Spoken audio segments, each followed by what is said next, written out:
Saida, kamu kenapa kayak galau gitu? Iya, aku galau. Kenapa sini cerita? Kalian udah tahu kan kalau aku nih lagi suka sama seseorang. Nah, seseorang itu yang biasanya aku ceritain sama kalian itu loh. Oh, itu. Iya, itu. Aku tuh belum bisa kalau cinta dalam diam kayak gitu. Ya udah, aku ungkapin deh. Terus gimana? Ya gitu kan aku ungkapin ya. Kata Rasulullah kan kalau punya rasa cinta harus diungkapin. Ya udah, aku ungkapin deh. Terus diterima? Enggak. Nggak diterima? Enggak. Yang bener aja. Rugi dong. Gak apa-apa. Jangankan kamu, Rasulullah dulu aja juga pernah ditolak. Rasulullah? Kamu yang bener. Iya. Sekelas Rasulullah loh itu. Iya. Kalian belum tahu ceritanya? Belum. Ya udah, sini aku ceritain. Jadi, dulu di zaman Rasulullah sebelum menerima wahyu kenabian, Rasulullah itu pernah cinta sama seorang wanita. Cinta banget tuh.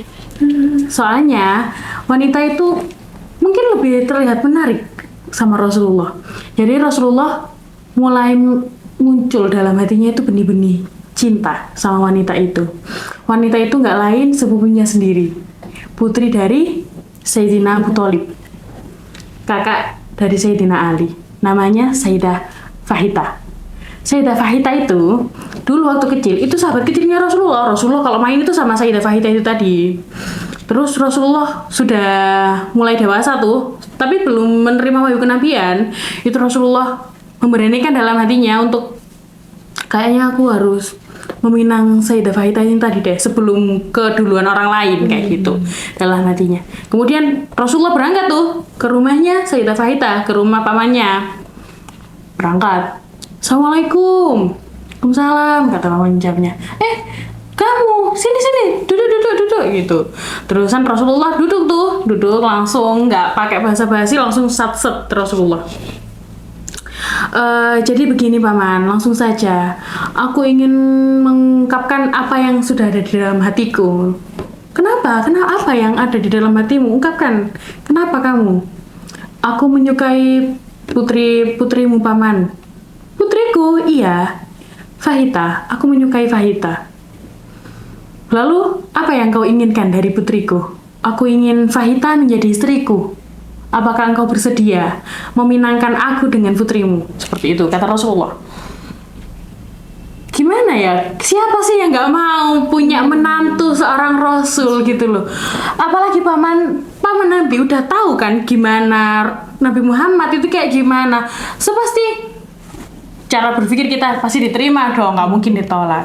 Tapi enggak, Rasulullah ditolak, sama pamannya ditolak. Pamannya bertutur seperti ini. Sebenarnya kayak gini, Muhammad. Kalau mau nerima kamu itu udah telat. Kamu udah telat udah keduluan sama orang Bani Muhsin. Iya kah? Siapa ya? Ya namanya Hubairah. Dia udah datang lebih dulu sebelum kamu. Jadi sebelumnya aku minta maaf. Bukan aku menolak kamu karena aku membencimu, karena engkau mempunyai kekurangan, tidak. Karena sudah ada yang datang lebih dahulu sebelum kamu. Seperti itu. Tapi Rasulullah nggak sedih tuh, ditolak kayak itu nggak sedih. Jadi Rasulullah tetap pelapang dada, langsung, oh ya sudah papa, tidak apa-apa, aku minta maaf karena sudah mengganggu waktumu. Iya nggak apa-apa. Ya sudah, Rasulullah pergi, dan di situ Sayyidah Fahita langsung menikah dengan orang yang dijodohkan sama ayahnya tadi, dengan Hubairah. Ketika Sayyidah Fahita tadi menikah dengan Hubairah, Sayyidah Fahita mempunyai 4 orang anak. Salah satunya bernama Hani. Maka dari situ Sayyidah Fahita disebut dengan julukan Ummu Hani, ibunya Hani, seperti itu. Udah tahu kan? Jadi aku ceritanya abis ini nyebutnya Ummu Hani ya, Ummu Hani. Oke. Ketika masuk di zaman Fathul Mekah, Rasulullah sudah menerima wahyu dan Rasulullah juga sudah bertemu dengan Sayyidah Khadijah. Ya sudah punya pengganti, hatinya udah nggak ke Ummu Hani lagi, udah ke Sayyidah Khadijah. Di situ Rasulullah menerima wahyu tentang kenabiannya Dan semua orang Mekah berbondong-bondong tuh untuk masuk Islam. Rasulullah mulai menyebarkan agama Islam di situ di Mekah, terjadilah Fathul Mekah. Di situ Ummu Hani nggak mau kalah kan, Ummu Hani nggak mau kalah. Pokoknya aku juga harus masuk Islam yang kayak yang lainnya. Aku juga cinta kan sama Rasulullah. Aku mengimani adanya Rasul, aku mengimani juga dengan adanya Allah. Masuk Islam tuh Ummu Hani. Tapi di sisi lain, ketika Ummu Hani mau masuk Islam, suaminya nggak mau. Suaminya mau kekeh. Aku nggak mau masuk Islam. Kalau kamu mau masuk Islam, ya sudah, masuklah. Aku tidak akan ikut denganmu, kata suaminya. Ummu Hani sedih dong dengar kayak gitu. Kayak gimana sih itu loh suami aku, terus aku sama siapa nantinya kalau aku sendiri kayak gitu. Terus mau masuk Islam, kata Ummu Hani. Iya, aku tetap mau masuk Islam. Ya sudah. Kalau kamu tetap mau masuk Islam, masuklah. Aku tidak akan bersamamu lagi. Otomatis cerai dong mereka berdua. Ketika Ummu Hani mulai masuk Islam, suaminya tiba-tiba meninggalkan. Pergi tuh suaminya, hilang, nggak kembali lagi setelah itu. Ummu Hani memasuki status janda ketika itu. Ummu Hani sudah bertambah usia, semakin tua.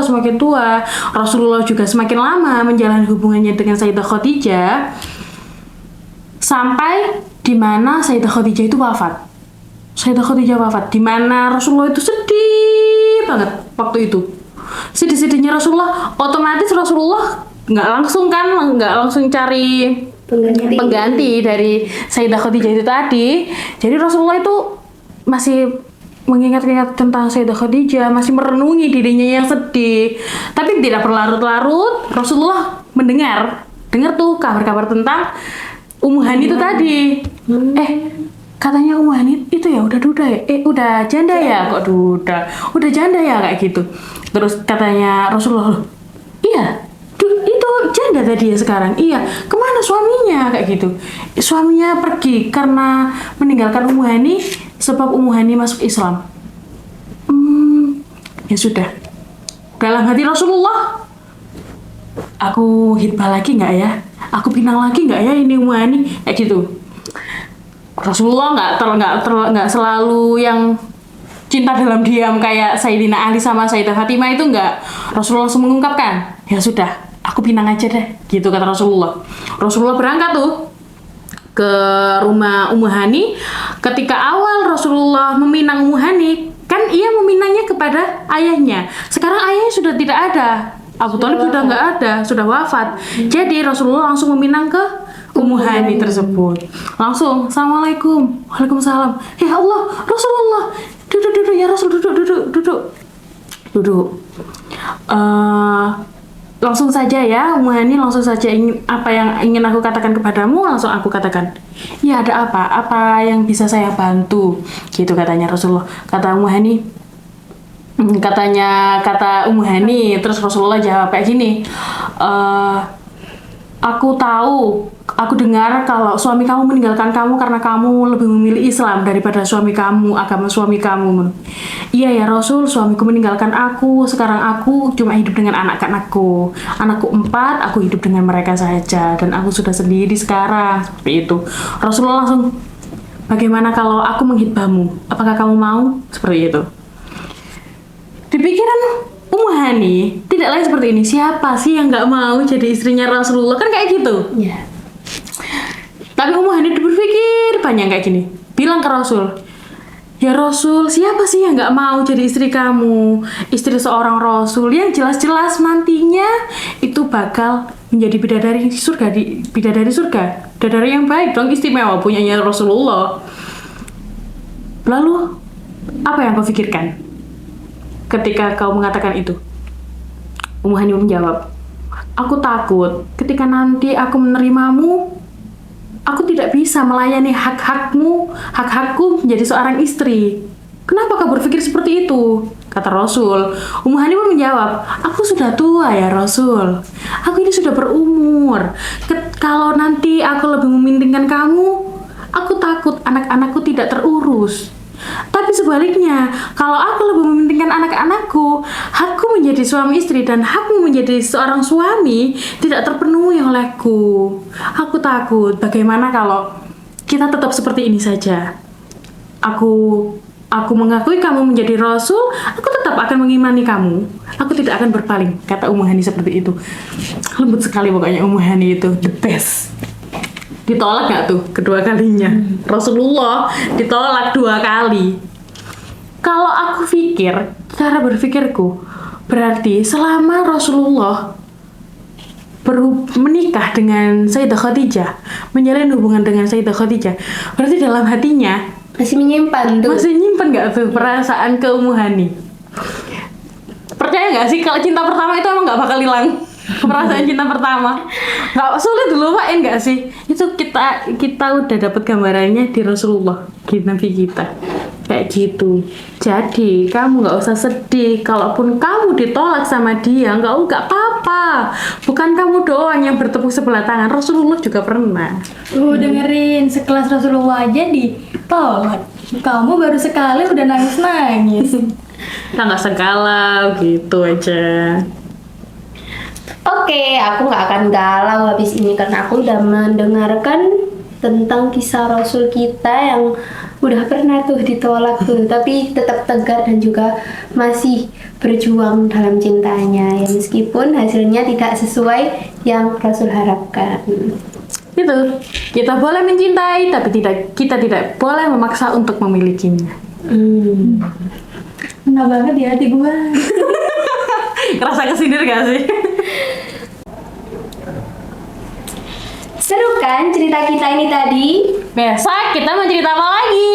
Kalian juga bisa loh join cerita di sini di kampus. Oh iya.